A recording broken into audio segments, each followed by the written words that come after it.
ಅರೆ ಕಡಿಮೆ ಹಾಕು ಆದ್ರೆ ಅಸಲಿ ಹಾಕು. MDH ಕಾಶ್ಮೀರಿ ಕೆಂಪು ಮೆಣಸಿನ ಪೌಡರ್.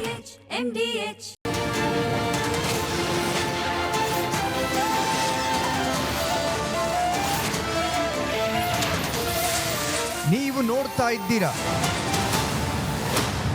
ರಿಪಬ್ಲಿಕ್ ಕನ್ನಡ, ಇದು ನಿಮ್ಮ ಧ್ವನಿ.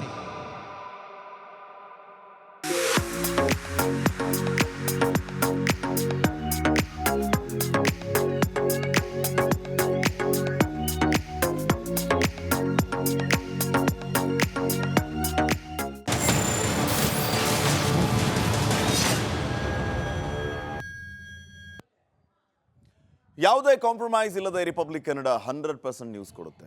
ಇದೇ ರೀತಿ ಓರಿಯೆಂಟ್ ಬೆಲ್ ಟೈಲ್ಸ್ ಕೂಡ 100ಕ್ಕೆ 100ರಷ್ಟು ಬಲಿಷ್ಠವಾಗಿದೆ. ನವಭಾರತಕ್ಕಾಗಿ ಹೊಸ ಆಯ್ಕೆ. ಈಗ ಹೆಡ್ಲೈನ್ಸ್. DPRನಿಂದ ಶೋಧ ಗೇಮ್ ಚೇಂಜರ್ ಆಗುತ್ತಾ? ನಿಗೂಢ ವ್ಯಕ್ತಿ ಆರೋಪಕ್ಕೆ ದೊಡ್ಡ ಸಾಕ್ಷ್ಯ ಸಿಗುತ್ತಾ? 13ನೇ ಸ್ಥಳದಲ್ಲಿ ಅಡಗಿದೆಯಾ ರಣ ರೋಚಕ ರಹಸ್ಯ? ಮಾತಿನ ಚಕ್ರವ್ಯೂಹದಲ್ಲಿ ರಾಜಣ್ಣ ವಿಲವಿಲ ರಾಹುಲ್ ವಿರುದ್ಧದ ಅಪಸ್ವರಕ್ಕೆ ಕಿಕ್ಔಟ್. ಗೇಟ್ ಪಾಸ್ ನಾಯಕರ ಮುಂದಿನ ನಡೆ ನಿಗೂಢ. ಆಡಿದ ಮಾತಿಗೆ ಬೆಲೆ ತೆತ್ತ ರೆಬೆಲ್ ನಾಯಕ. ವಜಾ ಹಿಂದೆ ಷಡ್ಯಂತ್ರ ಎಂದು ಮತ್ತೆ ಪೇಚಿಗೆ. ಪಿತೂರಿ ಸೂತ್ರಧಾರಿ ಇನ್ನೂ ನಿಗೂಢ. ಸರ್ಕಾರದ ವಿರುದ್ಧ ಇಂದು ಬಿಜೆಪಿಯ RCB ಬ್ರಹ್ಮಾಸ್ತ್ರ ಸದನದಲ್ಲಿ ಕದನಕ್ಕೆ ಅಣಿಯಾದ ದೋಸ್ತಿ ಕೂಟ. ರಾಜಣ್ಣ ಕೇಸ್ನಿಂದ ಕಂಗಾಲಾದ ಆಡಳಿತ ಪಕ್ಷ. ತುಂಬಿ ತುಳುಕಿದ ಹಳದಿ ಮಾರ್ಗ. ಒಂದೇ ದಿನ 50,000ಕ್ಕೂ ಹೆಚ್ಚು ಮಂದಿ ಸಂಚಾರ. ಹೊಸ ಮೆಟ್ರೋದಲ್ಲಿ ಪ್ರಯಾಣಿಕರ ಸಂಭ್ರಮ.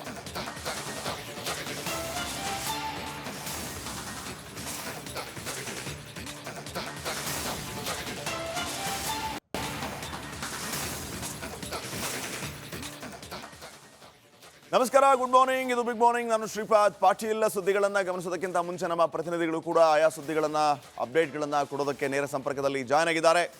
ರಾಜಣ್ಣ ಕಿಕ್ಔಟ್ ಆದ ವಿಚಾರಕ್ಕೆ ಸಂಬಂಧಪಟ್ಟಂತೆ ಸಿಕ್ಕಾಪಟ್ಟೆ ಜಟಾಪಟಿಗಳಾಗ್ತಾ ಇದೆ.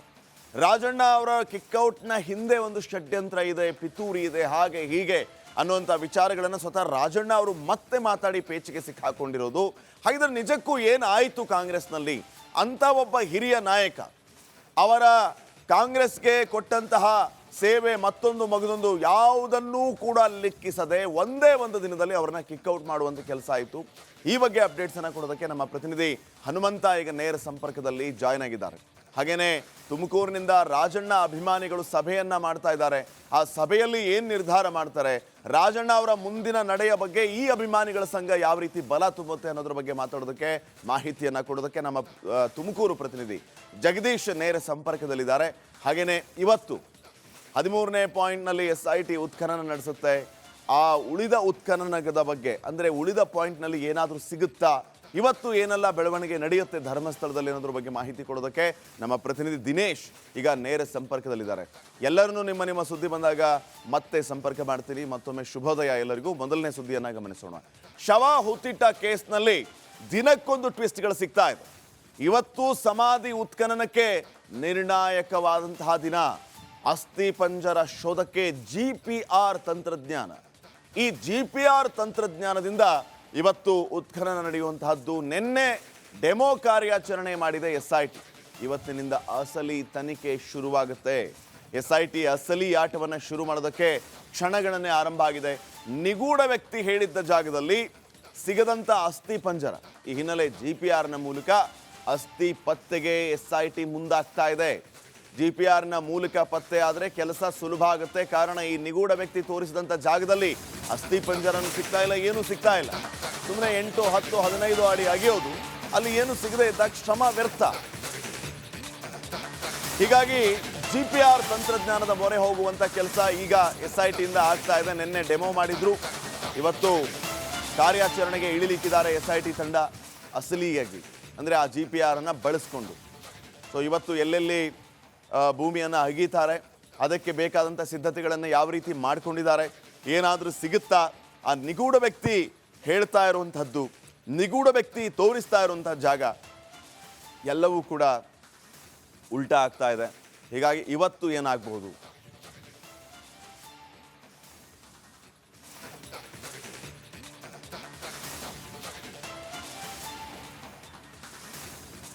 ಸೊ 13ನೇ ಪಾಯಿಂಟ್ ಇಲ್ಲಿಯವರೆಗೂ ಉತ್ಖನನ ಆಗಿಲ್ಲ. ಸೊ ಇವತ್ತೇನಾದರೂ ಅದು ಉತ್ಖನನ ಆದರೆ ಅಲ್ಲಿ ಏನಾದರೂ ಸಿಗಬಹುದಾ ಅನ್ನುವಂತಹ ಒಂದು ಕ್ಯೂರಿಯಾಸಿಟಿ ಈವರೆಗೂ ಕೂಡ ಈ 13ನೇ ಸ್ಥಳವನ್ನು ಗುರುತಿಸಿದಾಗ ನಿಮಗೆಲ್ಲ ಗೊತ್ತಿರುವ ಹಾಗೆ ವೀಕ್ಷಕರೇ, ಭಾರಿ ಅನುಮಾನಗಳು, ನಾನಾ ರೀತಿಯ ಚರ್ಚೆಗೂ ಕೂಡ ಕಾರಣ ಆಯಿತು. 13ನೇ ಪಾಯಿಂಟ್ನ ಬಗ್ಗೆನೇ ಅನುಮಾನ ಇದೆ ಅಂತ ಹೇಳಿ ಕ್ಷೇತ್ರ ರಕ್ಷಣಾ ಸಮಿತಿಯವರು, ಆ ಧರ್ಮಸ್ಥಳದವರು ಅನುಮಾನವನ್ನು ವ್ಯಕ್ತಪಡಿಸಿದರು. ಈಗಾಗಲೇ ಆ ನಿಗೂಢ ವ್ಯಕ್ತಿಯ ಬಗ್ಗೆ ಅಂತೂ ಅನುಮಾನ ಇದ್ದೇ ಇದೆ ಆ ಊರಿನ ಜನರಿಗೆ. ಈ ಮಧ್ಯೆ ಆತ ಗುರುತಿಸ್ತಾ ಇರುವಂತಹ ಸ್ಥಳಗಳ ಬಗ್ಗೆಯೂ ಕೂಡ ಅನುಮಾನ ಇದೆ.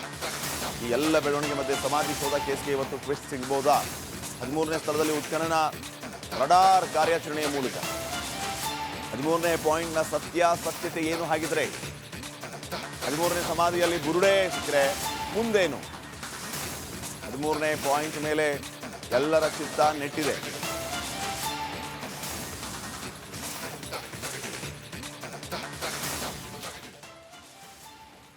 ಉಸುಗುದಾರಿ ದಿನ ಒಂದೊಂದು ಜಾಗನ ತೋರಿಸ್ತಾ ಇರುವಂಥದ್ದು ಒಂದು ಕಡೆ ಆದರೆ, ಮತ್ತೊಂದು ಕಡೆ ಈತ ತೋರಿಸುತ್ತಿರುವಂಥ ಜಾಗಗಳನ್ನು ಅಗದಾಗ ಅಲ್ಲೇನೂ ಸಿಗ್ತಾ ಇಲ್ಲ.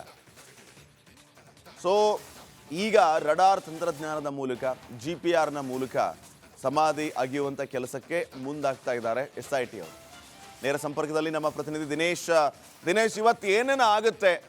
13ನೇ ಪಾಯಿಂಟ್ನ ಬಗ್ಗೆ ಮೊದಲಿನಿಂದನೂ ಕೂಡ ನಾನಾ ರೀತಿಯ ಅನುಮಾನ, ಚರ್ಚೆಗಳು ಹೆಚ್ಚಾಗ್ತಾ ಇದೆ. ಇವತ್ತು ಫೈನಲಿ 13ನೇ ಸ್ಥಳದಲ್ಲಿ ಉತ್ಖನನ ಆಗುತ್ತಾ? ಜೊತೆಗೆ SIT ಅವರು ಯಾವ ರೀತಿಯ ಸಿದ್ಧತೆಗಳನ್ನು ಮಾಡ್ಕೊಂಡಿದ್ದಾರೆ? ಓವರ್ ಆಲ್ ಇವತ್ತು ಏನೇನು ನಡೆಯುತ್ತೆ, ಇವತ್ತು ಯಾವ ವಿಚಾರಗಳಿಗೆ ಈ ಧರ್ಮಸ್ಥಳದ ಸುದ್ದಿ ಆಗುತ್ತೆ ಅಂತ ಹೇಳಿ.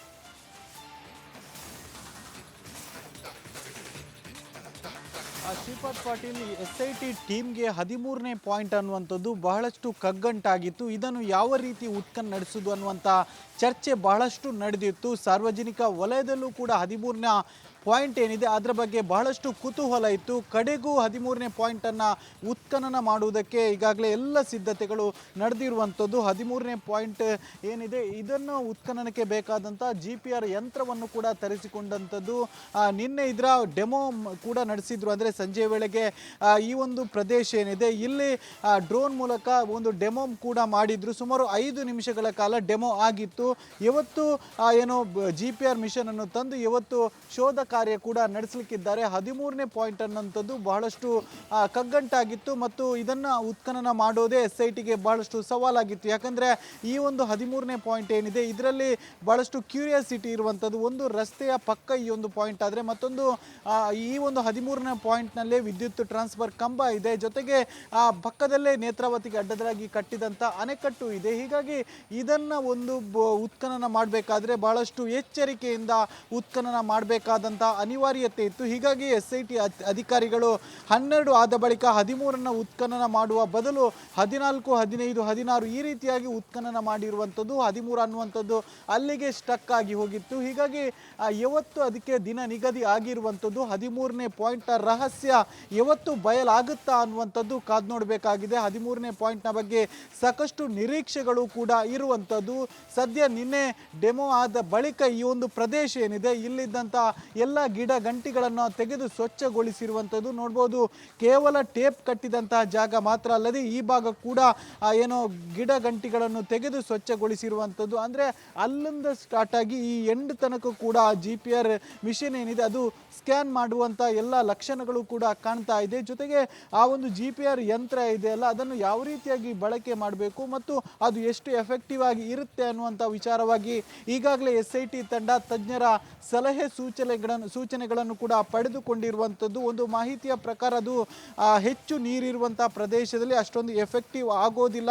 ಒಣಭೂಮಿ ಮತ್ತು ಸಮತಟ್ಟಾದಂಥ ಪ್ರದೇಶದಲ್ಲಿ ಒಳ್ಳೆ ಎಫೆಕ್ಟಿವ್ ಆಗಿ ಕೆಲಸ ಮಾಡುತ್ತೆ ಅನ್ನುವಂಥದ್ದು ಹೇಳ್ತಾರೆ. ಆದರೆ ಇದು ಏನು ನೀರಿರುವಂಥ ಪ್ರದೇಶ, ಪಕ್ಕದಲ್ಲೇ ನೇತ್ರಾವತಿ ನದಿ ಇದೆ. ಹೀಗಾಗಿ ಇಲ್ಲಿ ಯಾವ ರೀತಿಯಾಗಿ ಅದು ಕೆಲಸ ಮಾಡುತ್ತೆ ಅನ್ನುವಂಥದ್ದು ಕಾದು ನೋಡಬೇಕಾಗಿದೆ. ನಿನ್ನೆ ಒಂದು ಡೆಮೋ ನಡೆದಿದೆ. ಇವತ್ತು ಅಸಲಿಯಾಗಿ ಅದನ್ನು ತರ್ತಾರೆ, ಏನು ಶೋಧ ಕಾರ್ಯ ಮಾಡ್ತಾರೆ. ಏನಾದರೂ ಭೂಮಿಯ ಒಳಗೆ ಮೂಳೆಗಳು ಅಥವಾ ಎಲುಬಿನ ಪೀಸ್ಗಳು ಹುದುಗಿದ್ರೆ ಅದರಲ್ಲಿ ಗೊತ್ತಾಗುತ್ತೆ. ಆ ಬಳಿಕ ಉತ್ಖನನ ಕೂಡ ನಡೆಸುವುದಕ್ಕೆ ಎಲ್ಲ ಒಂದು ಸಿದ್ಧತೆಗಳನ್ನು ಕೂಡ ಮಾಡಿರುವಂಥದ್ದು. 13ನೇ ಪಾಯಿಂಟ್ನಲ್ಲಿ ಆ ಒಂದು ಮುಸುಕುತಾರಿ ವ್ಯಕ್ತಿ ಏನಿದ್ದಾನೆ ಆತನಿಗೂ ಕೂಡ ಬಹಳಷ್ಟು ಹೋಪ್ಸ್ ಇದೆ. ಯಾಕಂದರೆ 13ನೇ ಪಾಯಿಂಟಲ್ಲಿ ನಾನು ಸಾಕಷ್ಟು ಶವಗಳನ್ನು ಹೂತಿಕ್ಕಿದ್ದೇನೆ ಅಂತ ಆತ ವಿಚಾರಣೆ ಸಂದರ್ಭದಲ್ಲೂ ಕೂಡ ಹೇಳಿದ್ದೆ. ಜೊತೆಗೆ ಇತರ ಉತ್ಖನನ ಸಂದರ್ಭದಲ್ಲಿ ಸಿಗದೇ ಇರುವಂತಹ ಸಂದರ್ಭದಲ್ಲಿ ಆತ 13ನೇ ಪಾಯಿಂಟನ್ನು ಉಲ್ಲೇಖಿಸಿ 13ನೇ ಪಾಯಿಂಟಲ್ಲಿ ಸಾಕಷ್ಟು ಶವಗಳನ್ನು ಹೂತಿಕ್ಕಿದ್ದೇನೆ, ಅಲ್ಲಿ ಸಿಕ್ಕೇ ಸಿಗುತ್ತೆ ಅಂತ ಏನು ಮಾಹಿತಿಯನ್ನು ಆತ SIT ಅಧಿಕಾರಿಗಳಿಗೆ ನೀಡಿದ. ಆದರೆ 13ನೇ ಪಾಯಿಂಟ್ ಅನ್ನುವಂಥದ್ದು ಅಣೆಕಟ್ಟಿನ ಸಂದರ್ಭದಲ್ಲಿ ಸಾಕಷ್ಟು ಮಣ್ಣನ್ನು ಕೂಡ ತುಂಬಲಾಗಿತ್ತು, ಜೊತೆಗೆ ರಸ್ತೆಯ ಕೆಲಸ ಸಂದರ್ಭದಲ್ಲಿ ಈ ಕಡೆ ಮಣ್ಣನ್ನು ಆ ಕಡೆ ಹಾಕಲಾಗಿತ್ತು. ಹೀಗಾಗಿ 13ರಲ್ಲಿ ಸಿಗಬಹುದಾ ಅನ್ನುವಂಥ ಒಂದಷ್ಟು ಅನುಮಾನಗಳು ಕೂಡ ಇದೆ. ಆದರೆ ಆತ ಮಾತ್ರ ಬಹಳಷ್ಟು ಹೋಪ್ಸ್ ಇದ್ದಾನೆ. ಹೀಗಾಗಿ 13ನೇ ಪಾಯಿಂಟಿಗೋಸ್ಕರವಾಗಿ GPR ಯಂತ್ರವನ್ನು ಕೂಡ ತರಿಸಿರುವಂಥದ್ದು. ಆ ಒಂದು ಯಂತ್ರ ಏನಿದೆಯಲ್ಲ ಅದು ಕೇವಲ 13ನೇ ಪಾಯಿಂಟ್ನಲ್ಲಿ ಮಾತ್ರ ಶೋಧ ಕಾರ್ಯ ನಡೆಸುತ್ತಾ ಅಥವಾ ಇತರ ಪಾಯಿಂಟ್ಗಳಿಗೂ ಕೂಡ ಅದನ್ನೇ ಬಳಸಿಕೊಳ್ತಾರ ಅನ್ನುವಂಥದ್ದು ಕಾದು ನೋಡಬೇಕಾಗಿದೆ. ಇನ್ನೇನು 10:30-11 ಗಂಟೆ ಸುಮಾರಿಗೆ ಆ ವ್ಯಕ್ತಿಯನ್ನು ಈ ಪ್ರದೇಶಕ್ಕೆ ಕರೆದುಕೊಂಡು ಬರ್ತಾರೆ, GPR ಯಂತ್ರ ತರ್ತಾರೆ. ಇವತ್ತು ಅದರಲ್ಲಿ ಶೋಧ ಕಾರ್ಯ ನಡೆಸಲಿಕ್ಕಿದ್ದಾರೆ ಶ್ರೀಪಾದ್ ಪಾಟೀಲ್. ದಿನೇಶ್, ಇವತ್ತು 13ನೇ ಪಾಯಿಂಟ್ನ ಉತ್ಖನನ ನಡೆದರೆ ಇವತ್ತಿಗೆ ಆಲ್ಮೋಸ್ಟ್ ಈ ಭೂಮಿ ಅಗೆಯೋದು, ಶವಗಳನ್ನು ಗುರ್ಸೋದು, ಮೂಳೆ ಆಚೆ ತೆಗೆಯೋದು, ಈ ಎಲ್ಲ ಪ್ರಕ್ರಿಯೆ ಮುಗಿದು ಅಂತ ಲೆಕ್ಕನ, ಅಥವಾ ಮತ್ತೆ ಏನಾದರೂ ಇದು ಮುಂದುವರಿಯುತ್ತೆ, ಇನ್ನಷ್ಟು ಹೊಸ ಸ್ಥಳಗಳನ್ನು ಆತ ಗುರುತಿಸ್ತಾನ, ಹೇಗೆ?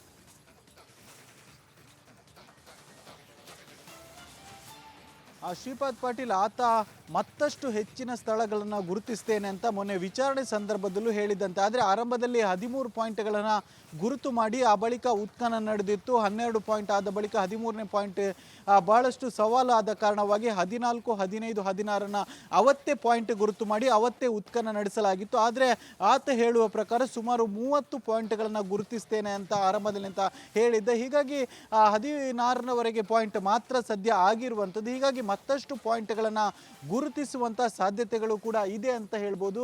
ನಿನ್ನೆ ಕೂಡ ಈ ಒಂದು ಯಂತ್ರ ಬರದೇ ಹೋದಲ್ಲಿ ಬೇರೆ ಒಂದು ಸ್ಥಳದಲ್ಲಿ ಗುರುತಿಸುವುದಕ್ಕೆ ಎಲ್ಲ ಸಿದ್ಧತೆಗಳನ್ನು ಕೂಡ SIT ಅಧಿಕಾರಿಗಳು ಮಾಡಿದ್ರು. ಆದರೆ GPR ಯಂತ್ರ ನಿನ್ನೆ ಬಂದ ಕಾರಣವಾಗಿ ನಿನ್ನೆ ಡೆಮೋ ಕೂಡ ಮಾಡಿದ್ರು. ಇವತ್ತು GPR ಯಂತ್ರದ ಮೂಲಕವಾಗಿ ಎಲ್ಲ ಏನೋ ಅದನ್ನು ಶೋಧ ಕಾರ್ಯ ಕೂಡ ಮಾಡುವಂಥದ್ದು, ಅದಕ್ಕೆ ಬೇಕಾದಂಥ ಎಲ್ಲ ಸಿದ್ಧತೆಗಳಾಗಿದೆ. ಜೊತೆಗೆ ಬಿಗಿ ಪೊಲೀಸ್ ಭದ್ರತೆಯನ್ನು ಕೂಡ ನೀವು ಗಮನಿಸ್ಬೋದು. ಅಂದರೆ 13ನೇ ಪಾಯಿಂಟ್ ಏನಿದೆ ಇಲ್ಲಿ ಸಾಕಷ್ಟು ಮಂದಿ ಬಂದು ಸೇರುವಂಥ ಸಾಧ್ಯತೆಗಳು ಕೂಡ ಇರುವಂಥದ್ದು. ಯಾಕಂದರೆ ಯಾವಾಗ ಉತ್ಖನನ ಪ್ರಾರಂಭ ಆಯಿತು, ಒಂದಷ್ಟು ಪಾಯಿಂಟ್ಗಳ ಉತ್ಖನನ ಆಯಿತು, ಆ ಬಳಿಕ 13ನೇ ಪಾಯಿಂಟ್ನಲ್ಲಿ ಭಾಳಷ್ಟು ಶವಗಳು ಹೂತಿಕ್ಕಿದ್ದೇನೆ ಅಂತ ಆತ ಹೇಳಿದ ಮಾಹಿತಿ ಹೊರಗಡೆ ಸ್ಪ್ರೆಡ್ ಆಯಿತು. ಆ ಬಳಿಕ ಈ ಪಾಯಿಂಟ್ನ ಬಗ್ಗೆ ಸಾಕಷ್ಟು ಕುತೂಹಲ ಇರುವಂಥದ್ದು. ಹೀಗಾಗಿ ಸಾಕಷ್ಟು ಮಂದಿ ಇವತ್ತು ಬಂದು ಇದನ್ನು ವೀಕ್ಷಣೆ ಮಾಡುವಂಥ ಸಾಧ್ಯತೆ ಇದೆ. ಹೀಗಾಗಿ ಯಾರೂ ಕೂಡ ಈ ಭಾಗಕ್ಕೆ ಸುಳಿಯದಂತೆ ಹೆಚ್ಚಿನ ಬಿಗಿ ಪೊಲೀಸ್ ಭದ್ರತೆಯನ್ನು ಕೂಡ ಹಾಕಿಕೊಂಡಿರುವಂಥದ್ದು. ಈ ಭಾಗದಲ್ಲಿ ಪೊಲೀಸ್ ನಿಯೋಜನೆ ಆದರೆ ಮತ್ತು ಆ ಭಾಗದಲ್ಲೂ ಕೂಡ ಪೊಲೀಸರ ನಿಯೋಜನೆ ಆಗಿದೆ. ಎಲ್ಲ ಕಡೆಗಳಲ್ಲೂ ಕೂಡ ಪೊಲೀಸ್ ಸರ್ಪಗಾವಲು ಇರುವಂಥದ್ದು. ಭಾಳಷ್ಟು ಕ್ಯೂರಿಯಾಸಿಟಿ ಇದೆ 13ನೇ ಪಾಯಿಂಟ್ನ ಬಗ್ಗೆ. ಆತನಿಗೆ ಕೂಡ ಭಾಳಷ್ಟು ಕಾನ್ಫಿಡೆನ್ಸ್ ಆಗಿ ಇರುವಂಥ ಪ್ಲೇಸ್ ಇದು. ಯಾಕಂದರೆ ಆತ 11, 12, 13 ಈ ರೀತಿಯಾಗಿ ಪಾಯಿಂಟ್ಗಳ ಬಗ್ಗೆ ಭಾಳಷ್ಟು ವಿಶ್ವಾಸ ವ್ಯಕ್ತಪಡಿಸಿದ್ದ. ಆದರೆ 11, 12ರಲ್ಲಿ ಯಾವುದೇ ರೀತಿಯ ಕಳೆಬರ ಸಿಕ್ಕಿಲ್ಲ.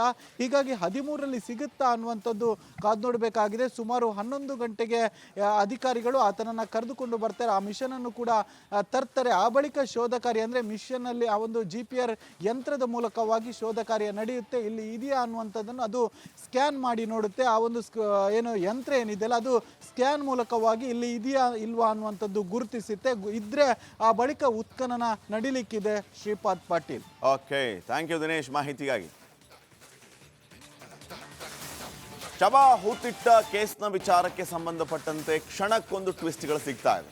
ಈ ಟ್ವಿಸ್ಟ್ಗಳ ಮಧ್ಯೆ ಈ ರಡಾರ್ ತಂತ್ರಜ್ಞಾನದ ಬಗ್ಗೆ ಈಗ ಸಿಕ್ಕಾಪಟ್ಟೆ ಚರ್ಚೆಗಳಾಗ್ತಾ ಇದೆ. ಏನಿದು ರಡಾರ್ ತಂತ್ರಜ್ಞಾನ, ಯಾವ ಸಂದರ್ಭದಲ್ಲಿ ಇದನ್ನು ಬಳಸಲಾಗುತ್ತೆ, ಇದರ ಉಪಯೋಗ ಏನು ಅನ್ನುವಂತಹ ಪ್ರಶ್ನೆ. ಈ ಬಗ್ಗೆ ಭೂವಿಜ್ಞಾನಿ ಪ್ರಕಾಶ್ ರಿಪಬ್ಲಿಕ್ ಕನ್ನಡ ಜೊತೆಗೆ ಮಾತಾಡಿದ್ದಾರೆ.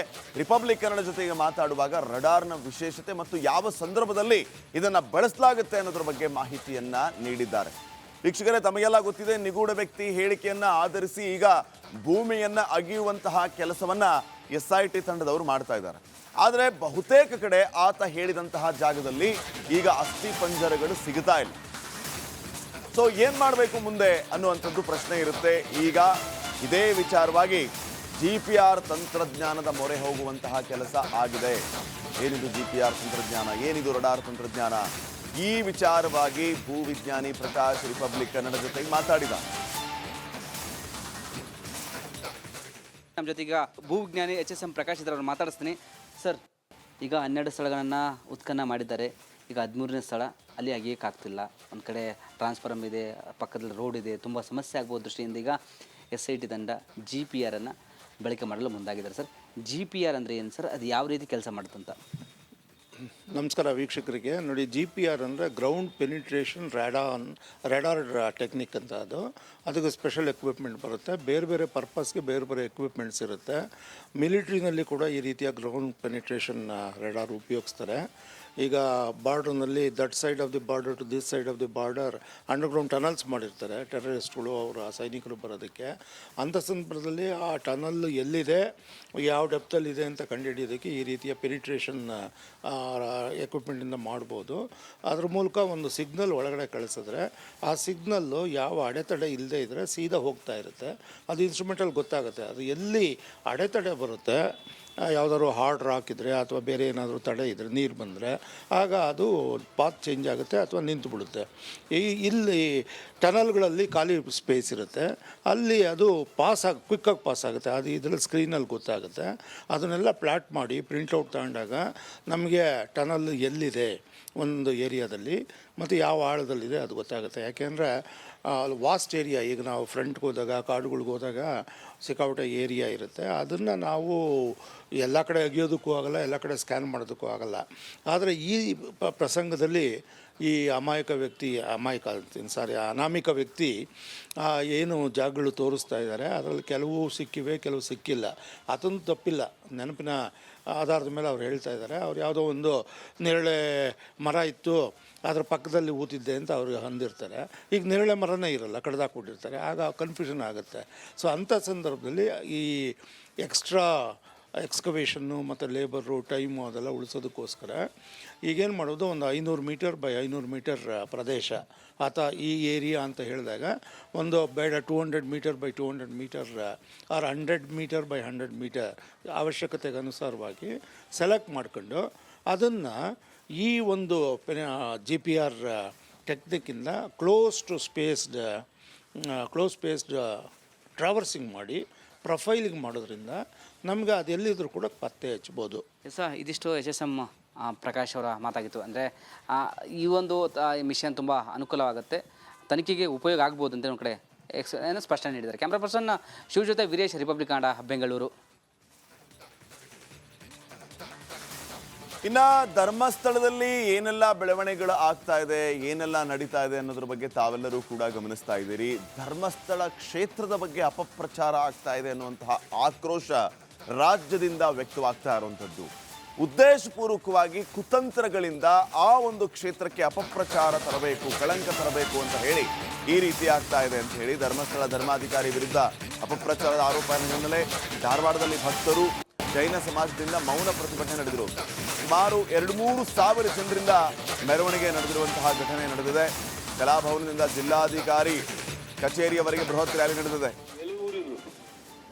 ಇನ್ನೊಂದು ಹೇಳ್ಬೇಕಂತಂದ್ರೆ, ಸಂಸಾರಗಳನ್ನ ನೀರಲ್ಲಿ ಮುಳುಗಿ ಹೋಗ್ತಕ್ಕಂಥ ಸಂಸಾರಗಳನ್ನ ಹಿಡಿದು ನಿಲ್ಲಿಸಿದ್ರು. ಇಂಥ ಒಂದು ನಮ್ಮ ಧರ್ಮಸ್ಥಳ ಮಂದಿರಗಳೇ, ನೀವು ಕಣ್ಮುಚ್ಕೊಂಡು ಕೂಡಬೇಡಿ, ಒಬ್ಬ ವ್ಯಕ್ತಿ ಹೆಸರನ್ನ ಹಾಳು ಮಾಡಲಿಕ್ಕೆ ಬಿಡಬೇಡಿ, ಈ ನಮ್ಮ ಧರ್ಮಸ್ಥಳದ ಹೆಸರನ್ನು ಹಾಳು ಮಾಡಲಿಕ್ಕೆ ಬಿಡಬೇಡಿ. ದಯವಿಟ್ಟು ಹೇಳ್ತಾ ಇದ್ದೀನಿ, ಇಷ್ಟೆಲ್ಲ ಜೀವಿಗಳು ವಿರೋಧ ಮಾಡ್ತಾ ಇದ್ದಾರೆ, ನೀವು ಕ್ರಮ. ಮಹಿಳೆಯರ ಪರವಾಗಿ ಗೀತಾ ಮಹಾಶಕ್ತಿ ಮೇಡಮ್, ಶ್ರೀ ಮಂಜುನಾಥಾಯ ನಮಃ. ಸರ್, ಇದು ಬಹಳ ದಿನದಿಂದ ಅದ್ರ ಬಗ್ಗೆ ಮಾತಾಡಕತ್ತಾರ, ಕಾವಂದ್ರ ಬಗ್ಗೆ ಮಾತಾಡಕತ್ತಾರ, ಜೈನ್ ಸಮಾಜದ ಬಗ್ಗೆ ಮಾತಾಡಕತ್ತಾರ. ಬಳಸ್ಕೊಂಡು AI ಬಳಸ್ಕೊಂಡು ಇಷ್ಟ ಮಂದಿಗೆ. ಇಷ್ಟು ದಿನ ಈ ನಿಗೂಢ ವ್ಯಕ್ತಿ ಎಲ್ಲಿದ್ನೋ ಏನೋ ಗೊತ್ತಿಲ್ಲ. ಆತ ಧರ್ಮಸ್ಥಳಕ್ಕೆ ಬರ್ತಾ ಇದ್ದಂಗೆ ಹಳೇ ಕೇಸ್ಗಳೆಲ್ಲವೂ ಕೂಡ ಓಪನ್ ಆಗ್ತಾ ಇದೆ.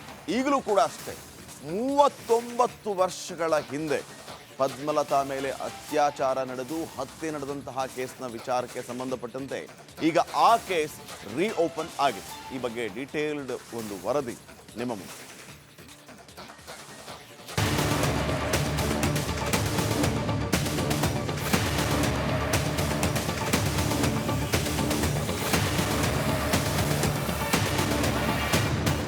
ಸಂಚಲನ.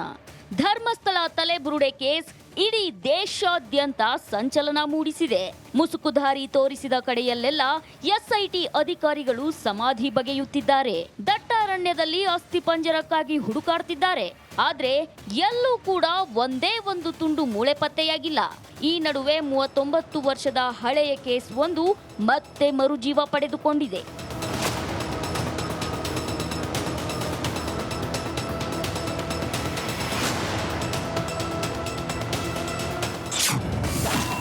ಪದ್ಮಲತಾ ಅತ್ಯಾಚಾರ ಹತ್ಯೆ ಕೇಸ್ ರಿಓಪನ್.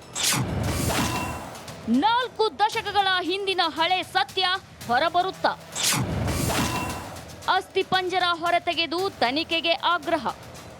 ಅದು 1987 ಧರ್ಮಸ್ಥಳದ ಬೋಳಿಯಾರು ಗ್ರಾಮದ ಪದ್ಮಲತಾ ಎಂದಿನಂತೆ ಉಜಿರೆಯ ಕಾಲೇಜ್ಗೆ ಹೋಗಿದ್ಲು. ಆದ್ರೆ ಮರಳಿ ಮನೆಗೆ ವಾಪಸ್ ಬರಲಿಲ್ಲ.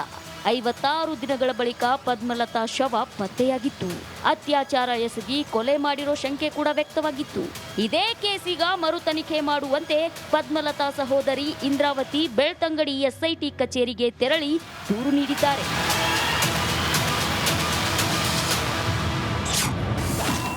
ಪದ್ಮಲತಾ ಕಾಲೇಜಿಗೆ ಹೋದವಳು ಮರಳಿ ಬರಲಿಲ್ಲ. ಅವತ್ತು ಡಿಸೆಂಬರ್ 22, 2086 ಉಜಿರೆ ಕಾಲೇಜ್ SDM ಕಾಲೇಜಲ್ಲಿ ಓದ್ತಾ ಇದ್ಲು ತಂಗಿ ಪದ್ಮಲತಾ. 22ರಂದು ಬೆಳಗ್ಗೆ ಕಾಲೇಜಿಗೆ ಹೋದವಳು ಸಾಯಂಕಾಲ ಧರ್ಮಸ್ಥಳ ಬಸ್ ಸ್ಟ್ಯಾಂಡಲ್ಲಿ ಬಂದಿರುವುದನ್ನು ನೋಡಿದವರಿದ್ದಾರೆ. ಮತ್ತೆ ಅವಳು ಮನೆಗೆ ಬರಲಿಲ್ಲ, ಕಾಣೆಯಾಗಿದ್ಲು. ಕೊಳೆತ ಸ್ಥಿತಿಯಲ್ಲಿ ಪದ್ಮಲತಾ ಶವ ಪತ್ತೆಯಾಗಿತ್ತು. ಫೆಬ್ರವರಿ 17ನೇ ತಾರೀಕು ಅವಳ ಕೊಳೆತ ಸ್ಥಿತಿಯಲ್ಲಿ ಬಾಡಿ ನರಿಯ ಹೊಳೆಯಲ್ಲಿ ಪತ್ತೆಯಾಗಿತ್ತು. ಕೈಕಾಲು ಕಟ್ಟೆಯ ಸ್ಥಿತಿಯಲ್ಲಿತ್ತು. ಕೈಯಲ್ಲಿದ್ದ ವಾಚ್ ಮತ್ತು ಅವಳು ಹಾಕಿದ ಬಟ್ಟೆಯಲ್ಲಿ ಅವಳನ್ನು ಗುರುತಾಯಿತು. ಅಂದು ನಡೆದ ತನಿಖೆ ಮೇಲೆ ನಮಗೆ ವಿಶ್ವಾಸವಿಲ್ಲ. ಅವತ್ತಿನ ತನಿಖೆ ಮೇಲೆ ಅಂದರೆ ತನಿಖೆ ನಡೆದ ರೀತಿಯಲ್ಲಿ ವಿಶ್ವಾಸ ಇಲ್ಲ. ತನಿಖೆ ಮೊದಲು ಪೊಲೀಸ್ ಕೇಸ್ ಆಗಿತ್ತು. ಅದ ನಂತರ ಗೃಹ ಸಚಿವರು ಬಂದು ಸಿಒಡಿಗೆ ಕೊಟ್ಟರು. ಸಿಒಡಿ ತನಿಖೆಯಲ್ಲಿ ಪತ್ತೆ ಹಚ್ಚುತ್ತಾರೆ ಅಂತ ಹೇಳ್ತಾ ಇದ್ರು. ಕೊನೆ ಗಳಿಗೆಯಲ್ಲಿ ಪತ್ತೆ ಆಗದ ಕೇಸ್ ಅಂತ ರಿಪೋರ್ಟ್ ಕೊಟ್ಟರು. ಎಸ್ಐಟಿ ಮರು ತನಿಖೆ ಮಾಡಿದ್ರೆ ಸತ್ಯ ಹೊರಬರುತ್ತೆ. ಅಪ್ಪ CPM ಪಾರ್ಟಿ, ಕಮ್ಯುನಿಸ್ಟ್ ಪಾರ್ಟಿಯಲ್ಲಿದ್ದರು. ಪಾರ್ಟಿ ಕಾರ್ಯಕರ್ತರೊಂದಿಗೆ ಅಪ್ಪ ಹೋರಾಟ ಮಾಡ್ತಾನೆ ಇದ್ರು. ಅಪ್ಪ ನಡೆದಾಡುವ ಸಮಯ ತನಕವೂ ಹೋರಾಟ ಮಾಡ್ತಾನೆ ಇದ್ರು. ಅಪ್ಪ ಈಗ ತೀರ್ಕೊಂಡಿದ್ದಾರೆ. ಈಗ ನಾನು SIT ಬಂದಿರೋದ್ರಿಂದ ಮರು ತನಿಖೆ ಆದರೆ ಸತ್ಯ ಹೊರಬರ್ಬೋದು ಅಂತ ಹೇಳೋ ವಿಶ್ವಾಸ ಇದೆ. ಪದ್ಮಲತಾ ಅಸ್ಥಿಪಂಜರ ಹೊರತೆಗೆದು ತನಿಖೆ ಮಾಡಿ ದಫನ ಮಾಡಲಿಲ್ಲ. ಅದರಿಂದಾಗಿ ಮರು ತನಿಖೆಗೆ ಬೇಕಾಗಿ ಅವಳ ಬಾಡಿ ಇದ್ರೆ ಎತ್ತಲಿಕ್ಕೆ ನಾವು ಒಪ್ಪಿಗೆಯನ್ನು ಕೊಟ್ಟಿದ್ದೇವೆ. ಅನುಮಾನವಿರೋ ವ್ಯಕ್ತಿಗಳ ಹೆಸರು ಹೇಳಿದ್ದೇವೆ. ಅನುಮಾನ ಇದ್ದವರ ಹೆಸರನ್ನು ನಾವು ಅರ್ಜಿಯಲ್ಲಿ ಸೇರಿಸಿದ್ದೇವೆ. ಪೊಲೀಸರು ಕೇಳಿದರೆ ಹೇಳಲಿಕ್ಕೆ ರೆಡಿ ಇದ್ದೇವೆ. ಸುಮಾರು 39 ವರ್ಷದ ಹಳೆಯ ಕೇಸ್ಗೆ ಈಗ ಮರುಜೀವ ಸಿಕ್ಕಿದೆ. ಧೂಳು ಹಿಡಿದಿರೋ ಪದ್ಮಲತಾ ಹತ್ಯೆ ಕೇಸ್ ಫೈಲ್ಸ್ SIT ಮತ್ತೆ ಓಪನ್ ಮಾಡುತ್ತಾ? ಈಗಲಾದ್ರೂ ಪದ್ಮಲತಾ ಸಾವಿನ ರಹಸ್ಯ ಹೊರಬರುತ್ತಾ ಅನ್ನೋದೇ ಸದ್ಯದ ಪ್ರಶ್ನೆ. Bureau report, republic Kannada. ರಾಜಕೀಯದಲ್ಲಿ ಏನೆಲ್ಲ ಆಗ್ತಾ ಇದೆ ಅನ್ನೋದ್ರ ಬಗ್ಗೆ ಈಗ ಸುದ್ದಿಗಳನ್ನ ಗಮನಿಸೋಣ. KN ರಾಜಣ್ಣ ಅವರು ಸ್ವಪಕ್ಷದ ಷಡ್ಯಂತ್ರದಿಂದಲೇ ಪಕ್ಷದಿಂದ ಉಚ್ಚಾಟನೆಗೆ ಒಳಪಟ್ಟರು ಅನ್ನುವಂತಹ ಪ್ರಶ್ನೆ ಈಗ ಮೂಡ್ತಾ ಇದೆ. ತಮಗೆಲ್ಲ ಗೊತ್ತಿದೆ, ರಾಜಣ್ಣ ಅವರು ಮುಖ್ಯಮಂತ್ರಿಗಳ ಜೊತೆಗೆ ಗುರುತಿಸಿಕೊಂಡಿದ್ದಂಥವರು. DCM DK ಶಿವಕುಮಾರ್ ವಿರುದ್ಧವಾಗಿ ಯಾವಾಗಲೂ ಕೂಡ ತಮ್ಮ ಅಭಿಪ್ರಾಯವನ್ನು ವ್ಯಕ್ತಪಡಿಸೋರು ರೀತಿಯಲ್ಲಿ ಅವ್ರ ಮಾತುಗಳು ಇರ್ತಾ ಇತ್ತು. ಜೊತೆಗೆ KPCC ಅಧ್ಯಕ್ಷನಾಗ್ತೀನಿ ಅಂತ ಹೇಳ್ತಾ ಇದ್ದಂಥವ್ರು. ಒಬ್ಬರು ಒಂದೇ ಜವಾಬ್ದಾರಿಯನ್ನು ನಿಭಾಯಿಸಬೇಕು ಅಂತ ಹೇಳಿ DKಶಿಗೆ ಆಗಾಗ ಟಕ್ಕರ್ ಕೊಡ್ತಾನೆ ಇದ್ರು. ಫೈನಲಿ ಮುಹೂರ್ತ ಬಂತು, ರಾಜಣ್ಣ ಅವರನ್ನ ಆಚೆ ಹಾಕಲಾಯಿತು. ಈಗ ಚರ್ಚೆ ಆಗ್ತಾ ಇರೋದು ರಾಜಣ್ಣ ಅವರು ಯಾರ ಕುತಂತ್ರದಿಂದ ಆಚೆ ಹೋದ್ರು ಅಂತ ಹೇಳಿ. ಅಸಲಿಗೆ ರಾಜಣ್ಣ ವಿರುದ್ಧ ಪಿತೂರು ಮಾಡಿದ್ದು ಯಾರು? ಮತ್ತೊಮ್ಮೆ ಮಾತಿನ ಚಕ್ರವ್ಯೂಹದಲ್ಲಿ ಸಿಕ್ಕಾಕೊಂಡ್ರ ರಾಜಣ್ಣ. ಪಕ್ಷಕ್ಕೆ ಮತ್ತೆ ಮುಜುಗರ ತರೋ ಮಾತಾಡಿದ್ರ ರಾಜಣ್ಣ ಹಿಟ್ ವಿಕೆಟ್ ಆಗಿದ್ದ ಅಥವಾ ಔಟ್ ಮಾಡಿಸಿದ್ದ? ಯಾರ ಪಿತೂರಿ, ಯಾರ ಕುತಂತ್ರ ಷಡ್ಯಂತ್ರದಿಂದ ರಾಜಣ್ಣ ಉಚ್ಚಾಟನೆ ಆಯಿತು? ಬಲವಾದಂತಹ ಮಾತುಗಳು ಕೇಳಿ ಬರ್ತಾ ಇದೆ ಅಂತಂದ್ರೆ ಸ್ವಪಕ್ಷೀಯರೇ ಷಡ್ಯಂತ್ರವನ್ನ ಮಾಡಿ ರಾಜಣ್ಣ ಅವರನ್ನ ಆಚೆ ಹಾಕಿಸಿದ್ರಾ ಅನ್ನುವಂಥದ್ದು.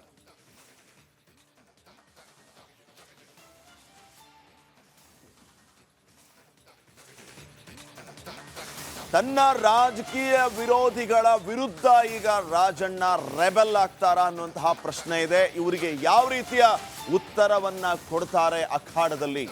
ರಾಜಣ್ಣ ಒಬ್ಬ ಹಿರಿಯ ಕಾಂಗ್ರೆಸ್ ನಾಯಕರಾಗಿದ್ದಂಥವರು, ಸಿಟ್ಟಿಂಗ್ ಮಿನಿಸ್ಟರ್ ಆಗಿದ್ದಂಥವರು. ಅವರನ್ನ ಉಚ್ಚಾಟನೆ ಮಾಡುವುದು ಅಂತಂದ್ರೆ ಯಾವ ರೀತಿಯ ಸಂದೇಶ ರವಾನೆಯಾಗಿದೆ ಕಾಂಗ್ರೆಸ್ನಲ್ಲಿ? ಸೊ ಇದನ್ನ ಹೇಗೆ ಅರಗಿಸ್ಕೊಳ್ತಾರೆ ರಾಜಣ್ಣ? ರಾಜಕೀಯ ವಿರೋಧಿಗಳ ವಿರುದ್ಧ ರೆಬಲ್ ಆಗ್ತಾರ ರಾಜಣ್ಣ? ಸದ್ಯ ಸೈಲೆಂಟ್ ಆಗಿರೋ ಮುಖಂಡ ವೈಲೆಂಟ್ ಆಗೋದು ಫೇಕ್. ದೆಹಲಿ ನಾಯಕರನ್ನ ಭೇಟಿ ಮಾಡೋದಕ್ಕೆ ರಾಜಣ್ಣ ಪ್ಲಾನ್ ಮಾಡ್ಕೊಂಡಿದ್ದಾರೆ. ತಪ್ಪು ಗ್ರಹಿಕೆ ಮನವರಿಕೆ ಮಾಡಿಕೊಡೋದಕ್ಕೆ ಸಿದ್ಧತೆಯನ್ನ ಮಾಡಿಕೊಳ್ತಾ ಇದ್ದಾರೆ. ರಾಹುಲ್ಗೆ ತಪ್ಪು ಮಾಹಿತಿ ಕೊಟ್ಟವರ ಬಣ್ಣ ಬಯಲು ಮಾಡೋದಕ್ಕೆ ವಿರೋಧಿಗಳ ಷಡ್ಯಂತ್ರದ ಇಂಚಿಂಚು ಮಾಹಿತಿ ಸಂಗ್ರಹಿಸಿ ಪಕ್ಷದಿಂದ ಉಚ್ಚಾಟಿಸಿದರೆ ಸಿಡಿಗುಂಡಾಗಲಿರುವ ರಾಜಣ್ಣ ಅವರು ಕಠಿಣ ಕ್ರಮ ಆದರೆ ಶತ್ರುಗಳ ವಿರುದ್ಧ ಜ್ವಾಲಾಮುಖಿ ಆಗೋದಕ್ಕೆ ರೆಡಿಯಾಗಿದ್ದಾರೆ. ಇವತ್ತು ನಾನು ಮುಖ್ಯಮಂತ್ರಿಗಳು ಸ್ಟೇಟ್ಮೆಂಟ್ ಮಾಡಿದ್ಮೇಲೆ ನಾನು ಒಂದು ಸ್ಟೇಟ್ಮೆಂಟ್ ಮಾಡಬೇಕು ಅಂತ ಇದ್ದೆ. ಆದ್ದರಿಂದ ಮುಖ್ಯಮಂತ್ರಿಗಳು ಸ್ಟೇಟ್ಮೆಂಟ್ ಮಾಡದೇ ಇರೋದ್ರಿಂದ ನಿಮ್ಮಲ್ಲೂ ಕೂಡ ಕುತೂಹಲ ಇರಬಾರ್ದು, ನಾನೇನು ಹೇಳಬಹುದಾಗಿದೆ ಅಂತಕ್ಕಂಥದ್ದನ್ನೇ ಈಗಲೇ ಹೇಳೋಣ ಅಂತೇಳಿ ನಿಮ್ಮ ಮುಂದೆ ಬಂದು ನಿಂತಿದ್ದೇನೆ. ನಾಳೆ ನಾನೇನು ಸ್ಟೇಟ್ಮೆಂಟ್ ಮಾಡುವಂಥ ಅಗತ್ಯತೆ ಇಲ್ಲ. ಮುಖ್ಯಮಂತ್ರಿಗಳು ಈಗಾಗಲೇ ಗವರ್ನರ್ ಆಫೀಸಿಂದ ಬಂದಿರತಕ್ಕಂಥ ಏನು ಕಮ್ಯುನಿಕೇಷನ್ ಏನಿದೆ ನಿಮ್ಮ ಗಮನದಲ್ಲೂ ಇದೆ ಅಂತ ಹೇಳಿ ನಾನು ಅಂದ್ಕೊಂಡಿದ್ದೇನೆ. ಅದರಲ್ಲಿ ಡ್ರಾಪ್ಡ್ ಅಂತ ಏನು ಬಂದಿದೆ ಅಂತಕ್ಕಂಥದ್ರ ಬಗ್ಗೆ ನಿಮ್ಮ ಕುತೂಹಲ ಇರಬಹುದು. ಡ್ರಾಪ್ ಮಾಡಬೇಕು ಅಂತಕ್ಕಂಥದ್ದು ಹೈಕಮಾಂಡ್ನ ನಿರ್ಧಾರದಂತೆ ಮುಖ್ಯಮಂತ್ರಿಗಳು ಪತ್ರವನ್ನು ಗವರ್ನರ್ ಅವರಿಗೆ ಕಳಿಸಿರ್ತಾರೆ. ಆ ಪತ್ರದ ಆಧಾರದ ಮೇಲೆ ಗವರ್ನರ್ ಅವರು ಕೂಡ ಮಾಡಿರ್ತಾರೆ. ಇದು ನಮ್ಮ ಪಕ್ಷದ ತೀರ್ಮಾನ. ಈ ಪಕ್ಷದ ತೀರ್ಮಾನ ಇರೋದರಿಂದ ಇದನ್ನು ನಾವು ಪಕ್ಷದ ಹೈಕಮಾಂಡ್ನ ಯಾರು ಪ್ರಶ್ನೆ ಮಾಡತಕ್ಕಂಥದ್ದು ಸಾಧು ಅಲ್ಲ ಈ ಸಂದರ್ಭದಲ್ಲಿ. ಅದಕ್ಕೋಸ್ಕರ ನಾವು ಅವರಿಗೆ ಯಾವುದೇ ರೀತಿಯ ಮುಜುಗರ ಹೈಕಮಾಂಡ್ಗೆ ಆಗಬಾರ್ದು ಅಂತಕ್ಕಂಥ ದೃಷ್ಟಿಯಿಂದ ಯಾವುದೇ ವಿವರಗಳನ್ನ ಕೂಡ ನಾನು ಹೇಳಲಿಕ್ಕೆ ಹೋಗೋದಿಲ್ಲ. ಈ ಒಂದು ರಾಜೀನಾಮೆ ಅಥವಾ ವಜಾ ಮಾಡಿರ್ತಕ್ಕಂಥದ್ದು ಅಥವಾ ಕೈ ಬಿಟ್ಟಿರ್ತಕ್ಕಂಥದ್ದು ಯಾವುದೇ ಪದ ನೀವು ಹೇಳಿದ್ರೂ ಕೂಡ, ಆದರೆ ಇದ್ರ ಹಿಂದೆ ಒಂದು ದೊಡ್ಡ ಷಡ್ಯಂತ್ರ ಪಿತೂರಿ ಎಲ್ಲ ಇದೆ. ಈ ಪಿತೂರಿ ಷಡ್ಯಂತ್ರ ಯಾರು ಮಾಡಿದ್ದಾರೆ, ಏನು ಮಾಡಿದ್ದಾರೆ, ಏನೇನು ನಡೆದಿದೆ, ಎಲ್ಲೆಲ್ಲಿ ಯಾವ ಮುಖಂಡಗಳ ಜೊತೆ ಏನೇನು ನಡೆದಿದ್ದಾವೆ ಅವೆಲ್ಲವನ್ನು ಕೂಡ ಕಾಲ ಬಂದಾಗ ನಾನು ತಿಳಿಸ್ತೇನೆ. ನಾನು ರಾಹುಲ್ ಗಾಂಧಿ ಅವರಿಗೆ, ನಮ್ಮ ಅಧ್ಯಕ್ಷರಿಗೆ ಮತ್ತು ವೇಣುಗೋಪಾಲ್ ಅವರಿಗೆ ನಾನು ಏನೆಲ್ಲ ಅವರಲ್ಲಿ ಒಂದು ತಪ್ಪು ಗ್ರಹಿಕೆ ಆಗಿದೆ ಅಂತಕ್ಕಂಥದ್ದು ನನಗೆ ಮಾಹಿತಿ ಇದೆ. ಆ ತಪ್ಪು ಗ್ರಹಿಕೆಯನ್ನು ನಿವಾರಣೆ ಮಾಡಲಿಕ್ಕೆ ನಾನು ಅವನ್ನೆಲ್ಲರೂ ಕೂಡ ಭೇಟಿ ಮಾಡಲಿಕ್ಕೆ ದೆಹಲಿಗೆ ಹೋಗ್ತೇನೆ. ಇನ್ನು ನಮ್ಮ ಎಲ್ಲ ಹಿರಿಯ ಸಚಿವರುಗಳು ಶಾಸಕರು ಕೂಡ ಹೋಗ್ತೀವಿ. ಅವ್ರಿಗೇನು ತಪ್ಪು ಗ್ರಹಿಕೆ ಆಗಿದೆ ಆ ತಪ್ಪು ಗ್ರಹಿಕೆಯನ್ನು ನಿವಾರಿಸ್ತಕ್ಕಂಥ ಪ್ರಯತ್ನವನ್ನು ನಾವು ಮಾಡ್ತೇವೆ. ನಾವು ಏನೇ ಮಾತಾಡಿದ್ರು ಅಂತಿಮವಾಗಿ ನಾವು ಪಕ್ಷದ ಹೈಕಮಾಂಡ್ಗೆ ಬದ್ಧ ಇರ್ತಕ್ಕಂಥವರು. ರಾಹುಲ್ ಗಾಂಧಿಯವರು ಈ ದೇಶದ ನಾಯಕರಿದ್ದಾರೆ. ಅವರು ಏನು ಈ ದೇಶದ ಈಗ ಮತಕಳ್ಳತನದ ಬಗ್ಗೆ ಅವರೇನು ಅಭಿಯಾನವನ್ನು ಇಡೀ ದೇಶದಲ್ಲಿ ಮಾಡ್ತಾ ಇದ್ದಾರೆ, ಅದಕ್ಕೆ ನಮ್ಮೆಲ್ಲರದು ಬೆಂಬಲ ಇದ್ದೇ ಇದೆ ಮತ್ತು ಅವರ ಮಾರ್ಗದರ್ಶನದಂತೆ ನಾವು ಮುಂದೆನೂ ಕೂಡ ಕೆಲಸ ಮಾಡ್ತೇವೆ. ಇದೇ ವಿಚಾರವಾಗಿ ಹೋಮ್ ಮಿನಿಸ್ಟರ್ ಕೂಡ ಮಾತಾಡಿದ್ದಾರೆ. ಸಚಿವ ಸಂಪುಟದಿಂದ KN ರಾಜಣ್ಣ ಅವರು ವಜಾ ಆಗಿರೋ ವಿಚಾರಕ್ಕೆ ಸಂಬಂಧಪಟ್ಟಂಗೆ ಯಾವ ಕಾರಣಕ್ಕೆ ವಜಾ ಮಾಡಿದ್ದಾರೆ ಅಂತ ಗೊತ್ತಿಲ್ಲ. ಅಧ್ಯಕ್ಷರಿಗೆ ಮುಖ್ಯಮಂತ್ರಿಗಳಿಗೆ ಗೊತ್ತಿರಬಹುದು ಅಂತ ಪರಮೇಶ್ವರ್ ಹೇಳಿದ್ದಾರೆ. ಬೆಂಗಳೂರಿನಲ್ಲಿ ಗೃಹ ಸಚಿವ ಪರಮೇಶ್ವರ್ ಅವರ ಮಾತಿದು. ರಾಜಣ್ಣ ಅವರ ಉಚ್ಚಾಟನೆಗೆ ಸಂಬಂಧಪಟ್ಟಂಗೆ ಹೈಕಮಾಂಡ್ ನಿರ್ಧಾರವನ್ನ ನಾವು ಗೌರವಿಸ್ತೇವೆ. ಕಾಂಗ್ರೆಸ್ನಲ್ಲಿ ಸತ್ಯ ಮಾತನಾಡಿದರೆ ತೆಗೆದು ಹಾಕ್ತಾರಾ ಅನ್ನೋಂಥ ಪ್ರಶ್ನೆಗೆ ಉತ್ತರ ಕೊಟ್ಟ ಹೋಮ್ ಮಿನಿಸ್ಟರ್, ಹಾಗೇನಿಲ್ಲ, ಇದು ಶಿಸ್ತಿನ ಪಾರ್ಟಿ ನಮ್ಮದು, ಹೈಕಮಾಂಡ್ ನಿರ್ಧಾರಕ್ಕೆ ಬದ್ಧರಾಗಿರ್ಬೇಕಷ್ಟೇ ಅಂತ ಹೇಳಿದ್ದಾರೆ. ಅಧ್ಯಕ್ಷರು ಅಷ್ಟು ವಿವರವಾಗಿ ನನಗೆ ಗೊತ್ತಿಲ್ಲ, ಆದರೆ ಹೈಕಮಾಂಡು ಡಿಸಿಷನ್ ತೊಗೊಂಡಿದೆ. ನಮ್ಮಲ್ಲಿ ನಮ್ಮ ಪಕ್ಷದಲ್ಲಿ ಹೈಕಮಾಂಡು ಡಿಸಿಷನನ್ನು ನಾವೆಲ್ಲ ಗೌರವಿಸ್ತೇವೆ. ಆದರೆ ಏನಕ್ಕೆ ಅಂಥೇಳಿ ಇನ್ನೂ ಕೂಡ ಸ್ಪಷ್ಟವಾಗಿ ನಮ್ಮವರೆಗೆ ಗೊತ್ತಿಲ್ಲ. ಅದು ಅಧ್ಯಕ್ಷರಿಗೆ ಗೊತ್ತಿರ್ಬೋದು, ಮುಖ್ಯಮಂತ್ರಿಗಳಿಗೆ ಗೊತ್ತಿರ್ಬೋದು. ಆದರೆ ನಮ್ಮವರೆಗೂ ಕೂಡ ಏನು ಕಾರಣಕ್ಕೋಸ್ಕರ ಅವ್ರನ್ನ ಈ ರೀತಿ ಡ್ರಾಪ್ ಮಾಡಿದ್ದಾರೆ ಅನ್ನೋದು ಗೊತ್ತಿಲ್ಲ. ಅಸಮಾಧಾನ ಇದೆ, ಬೇಸರನೂ ಇದೆ ಅಂತ ತಿಳಿಸಿದ್ರು ಸರ್ ನೆನ್ನೆ ಮಾತಾಡುವಾಗ. ಅಲ್ಲ, ಅವರಿಗೆ ಸ್ವಾಭಾವಿಕವಾಗಿ ರಾಜಣ್ಣ ಅವರಿಗೆ ಅಸಮಾಧಾನ ಇರುತ್ತೆ. ಆದರೆ ಕಾರಣ ಏನು ಅಂತ ಹೇಳಿ ಗೊತ್ತಿಲ್ಲಲ್ಲ ನಮಗೆ. ಹೈಕಮಾಂಡ್ನವರು ಯಾವ ಉದ್ದೇಶಕ್ಕೋಸ್ಕರ ಅವ್ರನ್ನ ಡ್ರಾಪ್ ಮಾಡಿದ್ದಾರೆ ಅಂತೇಳಿ ನಮಗಿನ್ನೂ ಸ್ಪಷ್ಟವಾಗಿ ಗೊತ್ತಿಲ್ಲ. ಇಲ್ಲ, ನನ್ನ ಹತ್ರ ಅದೇ ಏನು ನನಗೂ ಆಶ್ಚರ್ಯ ಆಗ್ತಾ ಇದೆ, ಏನಂತ ಗೊತ್ತಿಲ್ಲ. ನೀವು ಕೇಳ್ಕೊಳ್ಳಿ ನೀವು ಅಂಥೇಳಿ ನನಗೇ ಹೇಳಿದರು ಅವರು. ನೀವು ಕೇಳಿ, ನಿಮ್ಗೆ ಹೈಕಮಾಂಡ್ನಲ್ಲಿ ಪರಿಚಯ ಇದ್ದಾರೆ, ಅದರಿಂದ ಕೇಳ್ಕೊಳ್ಳಿ ಅಂತ ನನಗೇ ಹೇಳಿದರು. ನಾನು ಯಾರನ್ನೂ ಕೂಡ ಕಾಂಟ್ಯಾಕ್ಟ್ ಮಾಡೋಕ್ಕೆ ಪ್ರಯತ್ನ ಮಾಡಲಿಲ್ಲ. ಯಾಕೆಂತಂದರೆ ಈಗ ಡಿಸಿಷನ್ ಆಗೋಗಿದೆ. ಅವರು ರಾಜೀನಾಮೆನೂ ಕೂಡ ಮಧ್ಯಾಹ್ನದಷ್ಟೊತ್ತಿಗೆ ಅವರು ಕೊಟ್ಟಿದ್ದರು. ಮುಖ್ಯಮಂತ್ರಿಗಳಿಗೆ ಅಂತ ಹೇಳಿದರು. ಹಾಗಾಗಿ ಮತ್ತೆ ನಾವು ಮಾತಾಡೋದ್ರಲ್ಲಿ ಏನು ಅರ್ಥವಿಲ್ಲ ಅಂತೇಳಿ ನಾನು ಮಾತಾಡೋಕ್ಕೆ ಹೋಗಲಿ. ಅಷ್ಟು ವಿವರವಾಗಿ ನನಗೆ ಗೊತ್ತಿಲ್ಲ. ಆದರೆ ಹೈಕಮಾಂಡು ಡಿಸಿಷನ್ ತೊಗೊಂಡಿದೆ. ನಮ್ಮ ಪಕ್ಷದಲ್ಲಿ ಹೈಕಮಾಂಡು ಡಿಸಿಷನನ್ನು ನಾವೆಲ್ಲ ಗೌರವಿಸ್ತೇವೆ. ಆದರೆ ಏನಕ್ಕೆ ಅಂಥೇಳಿ ಇನ್ನೂ ಕೂಡ ಸ್ಪಷ್ಟವಾಗಿ ನಮ್ಮವರೆಗೆ ಗೊತ್ತಿಲ್ಲ. ಅದು ಅಧ್ಯಕ್ಷರಿಗೆ ಗೊತ್ತಿರ್ಬೋದು, ಮುಖ್ಯಮಂತ್ರಿಗಳಿಗೆ ಗೊತ್ತಿರ್ಬೋದು. ಈ ಎಲ್ಲ ವಿಚಾರಗಳಿಗೆ ಸಂಬಂಧಪಟ್ಟಂತೆ ಇನ್ನಷ್ಟು ಮಾಹಿತಿ ಕೊಡೋದಕ್ಕೆ ನಮ್ಮ ಪ್ರತಿನಿಧಿಗಳು ಈಗ ನೇರ ಸಂಪರ್ಕದಲ್ಲಿ ಜಾಯ್ನ್ ಆಗಿದ್ದಾರೆ. ತುಮಕೂರಿನಿಂದ ಜಗದೀಶ್ ಮತ್ತು ಬೆಂಗಳೂರಿನಿಂದ ಹನುಮಂತ ನೇರ ಸಂಪರ್ಕದಲ್ಲಿದ್ದಾರೆ. ಹನುಮಂತ, ರಾಜಕೀಯದಲ್ಲಿ ಈ ರೀತಿಯ ಬೆಳವಣಿಗೆಗಳು ಆಗುವಾಗ ಸಹಜವಾಗಿ ಪಕ್ಷದ ಬಗ್ಗೆ ನಾನಾ ರೀತಿಯ ಪ್ರಶ್ನೆಗಳು ಮೂಡುತ್ತೆ. ಪಕ್ಷದಲ್ಲಿರುವಂತಹ ಪ್ರಭಾವಿ ನಾಯಕರ ಬಗ್ಗೆ ನಾನಾ ರೀತಿಯ ಚರ್ಚೆಗಳಾಗುತ್ತೆ. ಈಗ ರಾಜಣ್ಣ ಅವರನ್ನ ಸ್ವಪಕ್ಷದವರೇ ಷಡ್ಯಂತ್ರ ಮಾಡಿ ಇಂಥ ಸಮಯಕ್ಕಾಗಿ ಕಾಯ್ತಾ ಇದ್ರು, ಕಾದು ಹೊಡೆದ್ರು ಅನ್ನೋ ರೀತಿಯಲ್ಲಿ ಚರ್ಚೆಗಳು ಆಗ್ತಾ ಇದೆ. ಸೊ ರಾಜಣ್ಣ ಅವರ ಮುಂದಿನ ನಡೆ ಏನು ಅನ್ನೋದಕ್ಕಿಂತ ಪೂರ್ವದಲ್ಲಿ ಈ ರೀತಿಯ ಪರಿಸ್ಥಿತಿ ನಿರ್ಮಾಣ ಆಗೋದಕ್ಕೆ ಕಾರಣೀಕರ್ತರು ಯಾರು, ಮುಂದೇನು ಅನ್ನೋಂಥ ಪ್ರಶ್ನೆ ಇದೆ. ಏನು ಅಪ್ಡೇಟ್ಸ್ ಕೊಡ್ತೀರಿ? ಶ್ರೀಪಾದ್, ಖಂಡಿತ ಪ್ರತಿಯೊಂದು ರಾಜಕೀಯ ಪಕ್ಷದಲ್ಲಿ ತಮ್ಮದೇ ಆದಂತಹ ಬಣಗಳನ್ನು ಮತ್ತು ಆಯಾ ಪ್ರಭಾವಿ ನಾಯಕರ ಹಿಂದೆ ತಮ್ಮದೇ ಆದಂಥ ಪಡೆಗಳು ಇದ್ದೇ ಇರ್ತವೆ.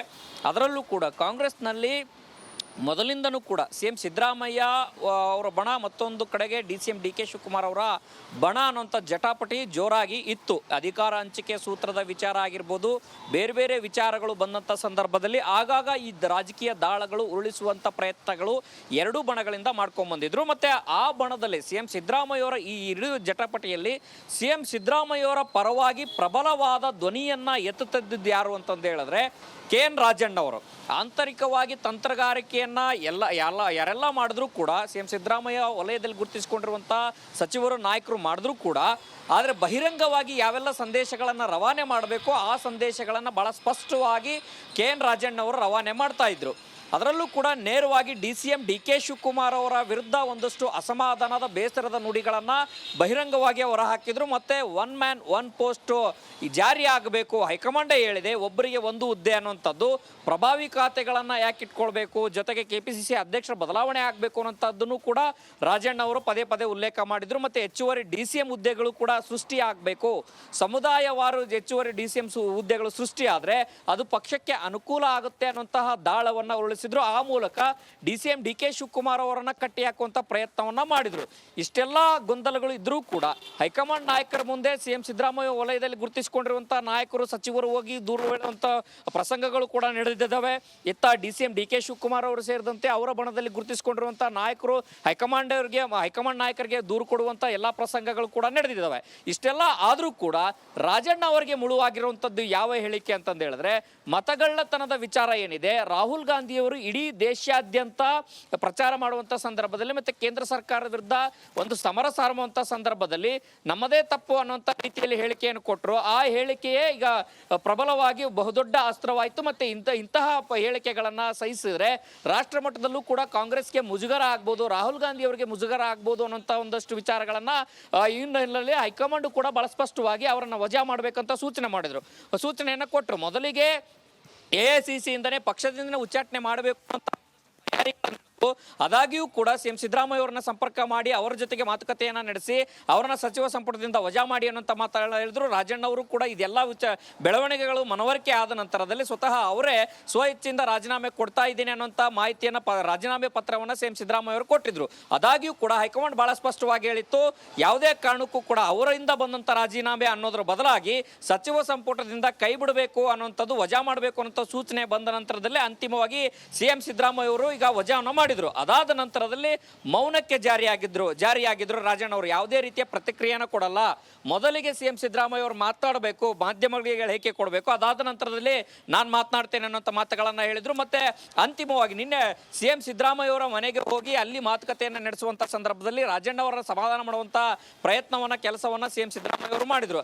ಅದಾದ ನಂತರದಲ್ಲಿ ಬಂದು ಮಾತನಾಡಿದಂತಹ ರಾಜಣ್ಣ ಅವರು ನನ್ನ ವಿರುದ್ಧ ಪಿತೂರಿ ನಡೆದಿದೆ, ಷಡ್ಯಂತ್ರ ನಡೆದಿದೆ, ರಾಹುಲ್ ಗಾಂಧಿ ಅವರಿಗೆ ತಪ್ಪು ಮಾಹಿತಿಯನ್ನು ಕೊಟ್ಟಿದ್ದಾರೆ ಅನ್ನೋದ್ರ ಮಾತು ಮಾಧ್ಯಮಗಳಿಗೆ ಮುಂದೆ ಹೇಳಿದ್ರು. ಆದರೆ CM ಸಿದ್ದರಾಮಯ್ಯ ಅವರ ಮುಂದೆ ಮಾತನಾಡುವಂಥ ಸಂದರ್ಭದಲ್ಲಿ ನಾನು ರಾಹುಲ್ ಗಾಂಧಿ ಅವರ ವಿರುದ್ಧ ಎಲ್ಲೂ ಕೂಡ ಮಾತನಾಡಿಲ್ಲ, ನಾನು ಮಾತನಾಡಿದಂತಹ ವಿಡಿಯೋ ಫುಟೇಜ್ ಏನಿದೆ ಅದು ಸಂಪೂರ್ಣವಾಗಿ ಬೇಕಾದ್ರೆ ತರಿಸ್ಕೊಂಡು ನೋಡಿ, ನಾನು ಕೂಡ ಈಗಾಗಲೇ ಸಂಗ್ರಹ ಮಾಡಿದ್ದೀನಿ.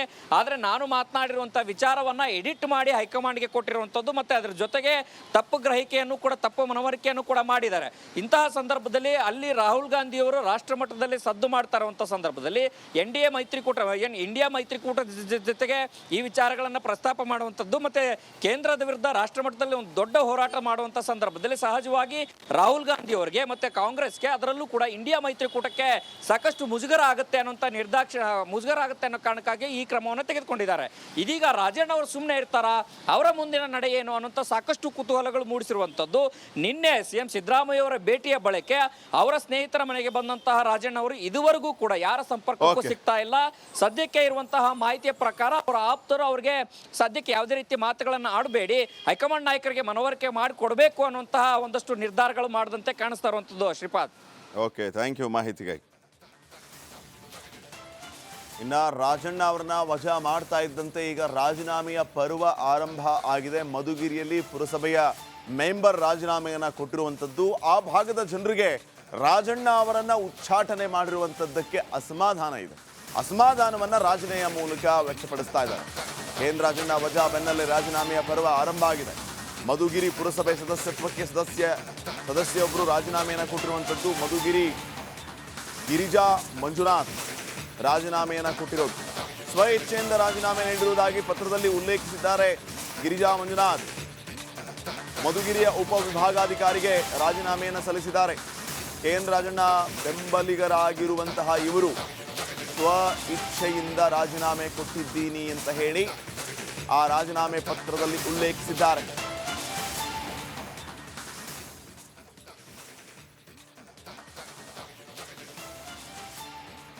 ಇನ್ನಷ್ಟು ಅಪ್ಡೇಟ್ಸ್ ಅನ್ನ ಕೊಡ್ತಾರೆ ನಮ್ಮ ತುಮಕೂರು ಪ್ರತಿನಿಧಿ ಜಗದೀಶ್ ಈಗ ನೇರ ಸಂಪರ್ಕದಲ್ಲಿ. ಜಗದೀಶ್, ತುಮಕೂರು ಜಿಲ್ಲೆಯಲ್ಲಿ ಏನು ನಡೀತಾ ಇದೆ ಈಗ? ರಾಜಣ್ಣ ಅವರ ಉಚ್ಚಾಟನೆ ಆದ ಮೇಲೆ ಸದ್ಯ ಅಲ್ಲಿ ಆಗ್ತಿರುವಂತಹ ಬೆಳವಣಿಗೆಗಳು ಏನು ಅನ್ನುವಂಥ ಪ್ರಶ್ನೆ ಇದೆ. ಯಾಕಂದರೆ ಗೊತ್ತಿರುವ ಹಾಗೆ ತುಮಕೂರಿನಲ್ಲಿ ಒಬ್ಬ ದೊಡ್ಡ ನಾಯಕ ಅಂತ ಗುರುಸ್ಕೊಂಡವರು, ಇಡೀ ರಾಜ್ಯದಲ್ಲಿಯೂ ಕೂಡ ಹಿರಿಯ ಕಾಂಗ್ರೆಸ್ ನಾಯಕ ಅಂತ.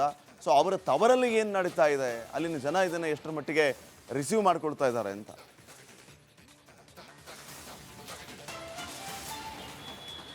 ಶ್ರೀಪಾದ್, KN ರಾಜಣ್ಣ ಅವರ ಒಂದು ಸಚಿವ ಸ್ಥಾನಕ್ಕೆ ವಜಾ ಮಾಡಿರ್ತಕ್ಕಂಥದ್ದು ಇನ್ನೊಂದು ಕಡೆ ತುಮಕೂರಿನಲ್ಲೂ ಕೂಡ ಸಾಕಷ್ಟು ಅಸಮಾಧಾನ ಕೂಡ ವ್ಯಕ್ತ ಆಗ್ತಾ ಇರ್ತಕ್ಕಂಥದ್ದು. KN ರಾಜಣ್ಣ ಅವರ ಅಭಿಮಾನಿ ಬಳಗ ಆಗಿರ್ಬೋದು ಅವರೆಲ್ಲರೂ ಕೂಡ ಒಂದು ಅಸಮಾಧಾನವನ್ನು ಕೂಡ ಉಂಟು ಮಾಡ್ತಾ ಇರ್ತಕ್ಕಂಥದ್ದು. ಯಾಕಂದ್ರೆ KN ರಾಜಣ್ಣ ನೇರ ನುಡಿಯಾಗಿ ಅದರಲ್ಲಿ ಯಾವುದೇ ರೀತಿಯ ಒಂದು ತಳಕಿಲ್ಲ. ಅವರು ಏನೇ ಇದ್ರೂ ಕೂಡ ಸುಳ್ಳನ್ನು ಹೇಳೋದಿಲ್ಲ, ನೇರವಾಗಿ ಕೂಡ ಮಾತನಾಡ್ತಾ ಇದ್ರು. ಈ ಒಂದು ನೇರವಾಗಿ ಮಾತನಾಡದೆ ಅವರಿಗೆ ಒಂದು ಮುಳುವಾಯ್ತು ಅನ್ನೋದು ಕೂಡ ಪ್ರಶ್ನೆ ಆಗಿರ್ತಕ್ಕಂಥದ್ದು. ಯಾಕೆ ಈ ರೀತಿಯಾಗಿ ರಾಜಣ್ಣ ಅವ್ರನ್ನ ಒಂದು ರಾಜೀನಾಮೆಯನ್ನು ವಜಾ ಮಾಡಿದ್ರು ಅನ್ನೋದು ಕೂಡ ಪ್ರಶ್ನೆ ಆಗಿರ್ತಕ್ಕಂಥದ್ದು. ಆದರೆ ಅವರ ಅಭಿಮಾನಿಗಳು ಮತ್ತು ಬೆಂಬಲಿಗರೆಲ್ಲರೂ ಕೂಡ ಅವರ ಒಂದು ಏನು ರಾಜೀನಾಮೆ ಇದೆ ಅದನ್ನು ಹಿಂಪಡಿಬೇಕು ಅಂತೇಳಿ ಈಗ ಒಂದು ಪ್ರತಿಭಟನೆ ಮಾಡೋದಕ್ಕೆ ಕೂಡ ಈಗ ಸಿದ್ಧತೆಗಳನ್ನು ಕೂಡ ಮಾಡ್ಕೊಳ್ತಾ ಇರುವಂಥದ್ದು. ಅದೇ ರೀತಿಯಾಗಿ ಇವತ್ತು ತುಮಕೂರಿನ ಒಂದು ಮಧುಗಿರಿ ಇದೆ, ಮಧುಗಿರಿಯಲ್ಲೂ ಕೂಡ ಒಂದು ಏನು ಬೆಂಬಲಿಗರು, ಕಾರ್ಯಕರ್ತರು ಮತ್ತು ಅಭಿಮಾನಿಗಳು ಕೂಡ ಸಭೆಯನ್ನು ಕೂಡ ಇಟ್ಕೊಂಡಿರ್ತದ್ದು. ಸಭೆ ಬಳಿಕ ಅಲ್ಲಿ ಒಂದು ನಿರ್ಧಾರವನ್ನು ಕೂಡ ಮಾಡಲು ಪ್ಲಾನ್ ಅನ್ನು ಕೂಡ ಮಾಡ್ಕೊಂಡಿರ್ತಕ್ಕಂಥದ್ದು. ಅದರ ಜೊತೆಗೆ ತುಮಕೂರು ನಗರದಲ್ಲೂ ಕೂಡ ಅಹಿಂದ ನಾಯಕರುಗಳು ಕೂಡ ಒಂದು 12 ಗಂಟೆ ನಂತರ ಒಂದು ಸಭೆಯನ್ನು ಕೂಡ ಇಟ್ಕೊಂಡಿರುವಂಥದ್ದು. ಅಂದರೆ ಮುಂದಿನ ಒಂದು ರೂಪರೇಷೆಗಳು ಯಾವ ರೀತಿಯಾಗಿರಬೇಕು, ಕೂಡಲೇ ರಾಜಣ್ಣ ಅವರ ಒಂದು ರಾಜೀನಾಮೆಯನ್ನು ಹಿಂಪಡಿಬೇಕು ಸರ್ಕಾರಕ್ಕೆ ಒಂದು ಯಾವ ರೀತಿಯ ಪಕ್ಷಕ್ಕೆ ಯಾವ ರೀತಿಯಾಗಿ ಒಂದು ಇದನ್ನು ಕೂಡ ಮೆಸೇಜನ್ನು ಕೊಡಬೇಕು ಅನ್ನೋದು ಕೂಡ ಈಗ ಒಂದು ಪ್ಲಾನನ್ನು ಕೂಡ ಮಾಡೋದಕ್ಕೆ ಸಭೆಯನ್ನು ಕೂಡ ಕರೆದಿರ್ತಕ್ಕಂಥದ್ದು. ಈ ಒಂದು ಬೆನ್ನಲ್ಲೇ ಈಗ ನಿನ್ನೆ ಸಂಜೆ ಕೂಡ ಏನು ರಾಜಣ್ಣ ಅವರ ರಾಜೀನಾಮೆ ಯಾವಾಗ ವಜಾ ಆಯಿತೋ ಆ ಒಂದು ಬೆನ್ನಲ್ಲೇ ಮಧುಗಿರಿಯ ಪುರಸಭೆ ಎಲ್ಲಿರ್ತಕ್ಕಂಥ ಏನು ಪುರಸಭೆ ಸದಸ್ಯರು ಕೂಡ ರಾಜೀನಾಮೆಯನ್ನು ಕೂಡ ಸಲ್ಲಿಸಿರ್ತಕ್ಕಂಥದ್ದು.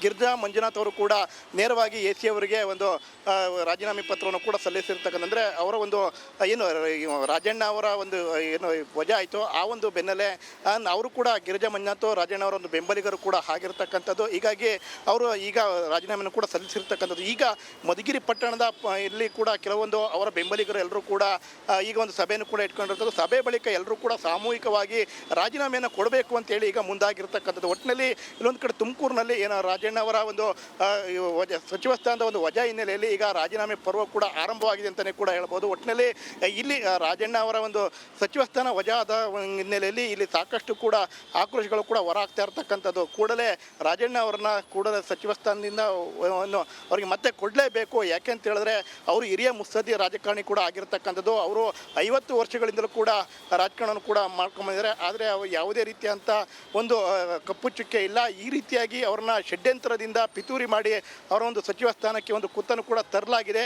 ಅಂಥ ಕುತಂತ್ರ ಮತ್ತು ಷಡ್ಯಂತ್ರ ರೂಪಿಸಿದಂಥವರ ವಿರುದ್ಧ ನಾವು ಹೋರಾಟವನ್ನು ಕೂಡ ಮಾಡ್ತೇವೆ ಅನ್ನೋ ಮಾತನ್ನು ಕೂಡ ಅವರ ಒಂದು ಬೆಂಬಲಿಗರು ಕೂಡ ಹೇಳ್ತಾ ಇರ್ತಕ್ಕಂಥದ್ದು. ಮತ್ತು ತುಮಕೂರು ನಾಗರಿಕರು ಹೇಳ್ತಾ ಇರ್ತಕ್ಕಂಥದ್ದು ಏನಂದರೆ ಕೂಡಲೇ ಅಂದರೆ ಈ ರೀತಿಯಾಗಿ ರಾಜಣ್ಣ ಅವರಿಗೆ ಒಂದು ಶಿಕ್ಷಣ ಕೂಡ ಕೊಟ್ಟಿದ್ದು ನಿಜಕ್ಕೂ ಕೂಡ ಇಲ್ಲೊಂದು ಕಡೆ ಕಾಂಗ್ರೆಸ್ ಪಕ್ಷಕ್ಕೆ ಇದು ದೊಡ್ಡ ಪೆಟ್ಟು ಬೀಳುತ್ತೆ ಅನ್ನೋ ಮಾತನ್ನು ಕೂಡ ತುಮಕೂರು ನಾಗರಿಕರು ಕೂಡ ಹೇಳ್ತಾ ಇರ್ತಕ್ಕಂಥದ್ದು. ಶ್ರೀಪಾದ್. ಓಕೆ, ಥ್ಯಾಂಕ್ ಯು ಮಾಹಿತಿಗಾಗಿ. ಇನ್ನು ರಾಜಣ್ಣ ಅವರ ಉಚ್ಚಾಟನೆ ವಿಚಾರಕ್ಕೆ ಸಂಬಂಧಪಟ್ಟಂಗೆ ತುಮಕೂರಿನ ಜನ ಏನು ಹೇಳ್ತಾರೆ ಬನ್ನಿ ಕೇಳೋಣ. ರಾಜಣ್ಣ ಅವರೇನು ತಪ್ಪು ಮಾತಾಡಿಲ್ಲ, ಅವ್ರು ಕರೆಕ್ಟಾಗಿ ಮಾತಾಡಿದ್ದಾರೆ. ಇವರು ರಾಹುಲ್ ಗಾಂಧಿ ಆಗಲಿ ಸುರ್ಜೇವಾಲಾ ಆಗಲಿ ಬಂದು ಮಾತಾಡೋದು ಅವರು ಯಾರೋ ಹೇಳಿಕೆ ಮಾತು ಕೇಳಿ ಮಾತಾಡ್ತಾರೆ. ಅವ್ರಿಗೆ ಇಲ್ಲಿ ವಾಸ್ತವಾಂಶ ಗೊತ್ತಿರಲ್ಲ, ಆದರೆ ಮಾತಾಡ್ತಾರೆ. ಅದರಿಂದ ರಾಜಣ್ಣ ಇಲ್ಲಿ ವಾಸ್ತವಾಂಶ ಗೊತ್ತಿರೋದ್ರಿಂದ ವಾಸ್ತವಾಂಶ ಪ್ರಕಾರ ಮಾತಾಡಿದ್ದಾರೆ, ತಪ್ಪು ಮಾತಾಡಿಲ್ಲ. ಆದರೆ ಇಂಥವ್ರಿಗೆ ಇಂಥ ಅನ್ಯಾಯ ಮಾಡ್ತಾರೆ ಅನ್ನೋ ನಾವು ಕನಸು ಕಂಡಿರಲಿಲ್ಲ. ಭಾರಿ ಅನ್ಯಾಯ ಮಾಡಿದ್ದಾರೆ. ಯಾಕೆಂದರೆ ನಮ್ಮ ಹಿಂದುಳಿದ ವರ್ಗದವ್ರಿಗೆ ನಾಯಕರಾಗಿದ್ದವರಿಗೆ ನಮಗೆ ಅನ್ಯಾಯ ಮಾಡವ್ರೆ.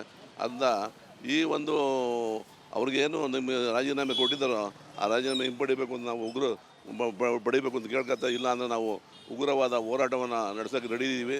ಆದ್ದರಿಂದ ಅಂಥ ನಾಯಕರು ನಾವು ಕಳ್ಕೊಳ್ಳೋಕೆ ರೆಡಿ ಇಲ್ಲ. ಮುಂದೆ BJP ಬೆಳೆಯೋದಕ್ಕೆ ಕಾರಣ ಆಗುತ್ತೆ. ಮಧುಗಿರಿಲಿ ಇವನ್ನೇನು ತೆಗೆದ್ರೆ ಮಧುಗಿರಿ ಕ್ಷೇತ್ರದಲ್ಲಿ ಕಾಂಗ್ರೆಸ್ ನಿರ್ನಾಮ ಆಗೋದಂತ ಗ್ಯಾರಂಟಿ. ಅದರಿಂದ ಅವ್ರನ್ನ ಯಾವುದೇ ಪಕ್ಷಕ್ಕೆ ಹೋಗದಂಗೆ ಕಾಂಗ್ರೆಸ್ನ ಇಟ್ಕೋಬೇಕು ಅನ್ನೋ ಉದ್ದೇಶ ಇದ್ದರೆ ದಯವಿಟ್ಟು ಅವ್ರನ್ನ ಮುಂದುವರಿಸಬೇಕು ಅಂತ ನಾವೆಲ್ಲ ನಮ್ಮ ಸಮಾಜದ ಪರವಾಗಿ ಮತ್ತು ನಮ್ಮೆಲ್ಲರ ಪರವಾಗಿ ಕೇಳ್ಕೊತಾ ಇದ್ದೀವಿ. ಸೊ ಇವತ್ತು CLP ಮೀಟಿಂಗ್ ಬೇರೆ. ಸೊ ಏನೆಲ್ಲ ಚರ್ಚೆಗಳಾಗುತ್ತೆ ಅನ್ನುವಂಥದ್ದು ಬಹಳ ಮುಖ್ಯ ಆಗುತ್ತೆ. ಇಷ್ಟೆಲ್ಲ ಬೆಳವಣಿಗೆಗಳು ಆಗ್ತಾ ಇದೆ. ಸಹಜವಾಗಿ ಇದ್ರ ಬಗ್ಗೆ ಚರ್ಚೆಗಳಂತೂ ಆಗಿಯೇ ಆಗುತ್ತೆ.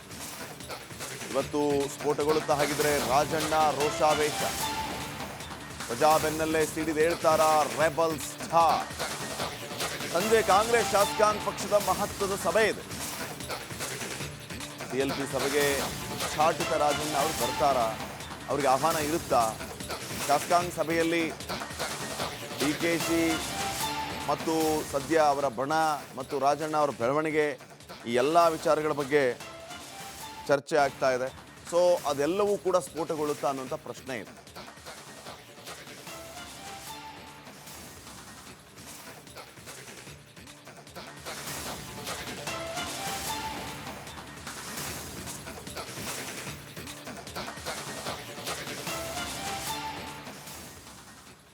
ಇನ್ನು ರಾಜ್ಯದಲ್ಲಿ ವರುಣಾರ್ಭಟವೂ ಕೂಡ ಯಾವ ರೀತಿ ಅಬ್ಬರಿಸ್ತಾ ಇದೆ. ಉತ್ತರ ಕರ್ನಾಟಕ ಭಾಗದ ಸೌದತ್ತಿ ಯಲ್ಲಮ್ಮನಗುಡ್ಡ ಕ್ಷೇತ್ರದಲ್ಲಂತೂ ಕಳೆದ 2 ದಿನಗಳಿಂದ ಭಾರೀ ಮಳೆ ಆಗ್ತಾ ಇದೆ. ಐತಿಹಾಸಿಕ ಸವದತ್ತಿ ಯಲ್ಲಮ್ಮನ ಗರ್ಭಗುಡಿಗೆ ನೀರು, ದೇಗುಲದ ಹುಂಡಿಗಳೆಲ್ಲ ಸಂಪೂರ್ಣ ಜಲಾವೃತ. ಕಾಣಿಕೆ ಹುಂಡಿಗಳಲ್ಲಿ ನೋಟುಗಳೆಲ್ಲ ತೊಯ್ದು ಕೊಪ್ಪೆ. ನೋಟುಗಳನ್ನು ಒಣಗಿಸೋದಕ್ಕೆ ದೇಗುಲ ಆಡಳಿತ ಕಸರತ್ತು ಮಾಡ್ತಾ ಇದೆ. ಗರ್ಭಗುಡಿಯ ಆವರಣದಲ್ಲಿ ನೋಟನ್ನು ಒಣಗಿಸುವಂಥ ಕೆಲಸ ಆಗ್ತಾ ಇದೆ. ಹುಂಡಿ ಹಣವನ್ನು ಆರಿಸುವಂತಹ ಕೆಲಸ ನಡೀತಾ ಇದೆ. ನೋಡಿ ದೃಶ್ಯಗಳಲ್ಲಿ ಗಮನಿಸ್ತಾ ಇದ್ದೀರಲ್ಲ ವೀಕ್ಷಕರೇ, ಇದು ಯಲ್ಲಮ್ಮನ ದೇವಸ್ಥಾನದ ದೃಶ್ಯಗಳು. ಯಲ್ಲಮ್ಮನ ದೇವಸ್ಥಾನದ ಗರ್ಭಗುಡಿಯವರೆಗೂ ನೀರು ಬಂದು ಕಾಣಿಕೆ ಪೆಟ್ಟಿಗೆ ಎಲ್ಲವೂ ಕೂಡ ನೀರಿನಲ್ಲಿ ಮುಳುಗಿದಂತಹ ಸಂದರ್ಭ. ಸೊ ನೋಡಿ, ಈಗ ತಾವು ಗಮನಿಸ್ತಾ ಇರುವಂಥ ದೃಶ್ಯಗಳು ಆಡಳಿತ ಮಂಡಳಿಯವರು ಈ ರೀತಿ ನೋಟ್ಗಳನ್ನು ಒಣಗಾಕಿ ಅವುಗಳನ್ನು ಆರಿಸುವಂತಹ ಸಂದರ್ಭ.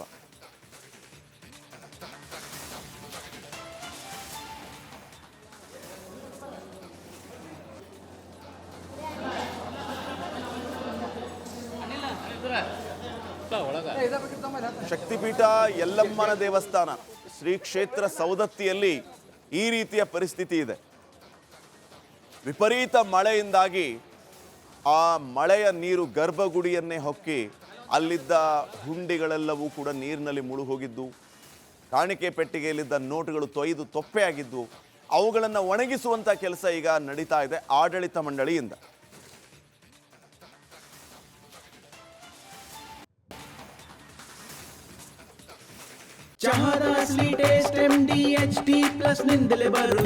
ಗಂಟು ಕಟ್ಟಿಕೋ ಲವಂಗ ಹಸಿರು ಏಲಕ್ಕಿಯಿಂದ ತುಂಬಿದ MDH T+ ಮಸಾಲೆ.